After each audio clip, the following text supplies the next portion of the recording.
মুখে যত বড়াই বুলি করুক না কেন ইসরায়েলি সরকার ভেতরে ভেতরে সে ক্ষয়ে যাচ্ছে নানাভাবে। ইরানের সঙ্গে সংঘাতে ক্ষয়ক্ষতি নিয়ে নিজে কিছু বলতেই চাইছে না, লজ্জায় ভয়ে। কিন্তু সংবাদ মাধ্যমগুলো তো আর বসে নেই, খবর তো খবরই। তাই থলে থেকে বের হচ্ছে একের পর এক ক্ষয়ক্ষতির হিসাব।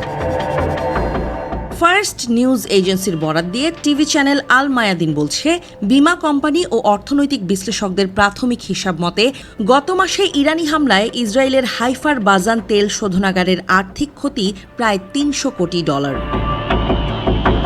এই তেল শোধনাগারে আঘাত হানার পরপরই আন্দাজ করা হয়েছিল এর শুধু অবকাঠামোগত ক্ষতিই হয়েছে $150 থেকে $200 কোটি। প্রতিদিন 1,97,000 ব্যারেল জ্বালানি তেল পরিশোধনে সক্ষম বাজানকে মেরামত করতে করতে অক্টোবর পার হয়ে যাবে। এতে করে প্রতি মাসে প্রায় $45 কোটি রাজস্ব থেকে বঞ্চিত হবে ইসরায়েল সরকার।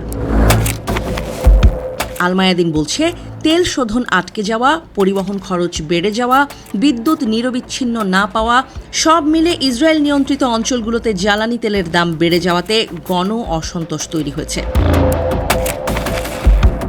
ইসরায়েলের আরেকটি জ্বালানি তেল শোধনাগার ইসদুদও ক্ষয়ক্ষতির শিকার হয়েছে, সেটিও মেরামত চলছে।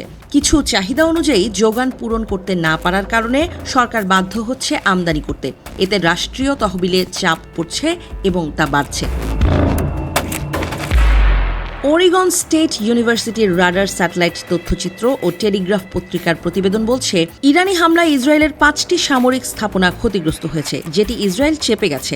এর মধ্যে তেল নফ বিমান ঘাঁটি, একটি লজিস্টিক সাইট এবং গোয়েন্দা দপ্তর অন্তর্ভুক্ত। এসব আলোচনায় আবারও প্রশ্ন উঠছে ইসরায়েলের তথাকথিত বিশ্বসেরা আকাশ ও ক্ষেপণাস্ত্র প্রতিরক্ষা ব্যবস্থার সক্ষমতা নিয়ে। ইরানি ক্ষেপণাস্ত্র ও ড্রোনের অনেকগুলোকেই ঠেকাতে পারেনি সেই প্রতিরক্ষা ব্যবস্থা। ফলে অবকাঠামো, প্রাণগত, ব্যবস্থাগত, ভাবমূর্তিগতভাবে ব্যাপক ক্ষয়ক্ষতির শিকার হয়েছে ইসরায়েল। হাইফাতে আঘাত করার পর সংবাদ মাধ্যমগুলো বলেছিল, ইরানি হামলায় এক গুচ্ছ কৌশলগত ক্ষেপণাস্ত্র ও আত্মঘাতী ড্রোন ব্যবহার করা হয়। ওই হামলায় যেসব ক্ষেপণাস্ত্র ব্যবহার করা হয় তা সম্পূর্ণ নতুন ধরনের বলে দাবি করে ইরানের গণমাধ্যম। ইরানি সংবাদ মাধ্যমগুলোর দাবি, ইসরায়েলের কয়েক স্তর বিশিষ্ট আকাশ প্রতিরক্ষা ব্যবস্থা ভেদ করে এসব ক্ষেপণাস্ত্রের বেশিরভাগই রাজধানী তেল আবিবের বিভিন্ন গুরুত্বপূর্ণ স্থাপনায় আঘাত হানে এবং ইরানের একাধিক ওয়ারহেডযুক্ত ক্ষেপণাস্ত্রে ইসরায়েল হতভম্ব। ইসরায়েলি সেনাবাহিনী জানায়, ইরান বহু যুদ্ধাস্ত্র ক্ষেপণাস্ত্র ব্যবহার করেছে, যা ইসরায়েলের বিমান, আকাশ ও ক্ষেপণাস্ত্র প্রতিরক্ষা ব্যবস্থার জন্য নতুন চ্যালেঞ্জ তৈরি করেছে।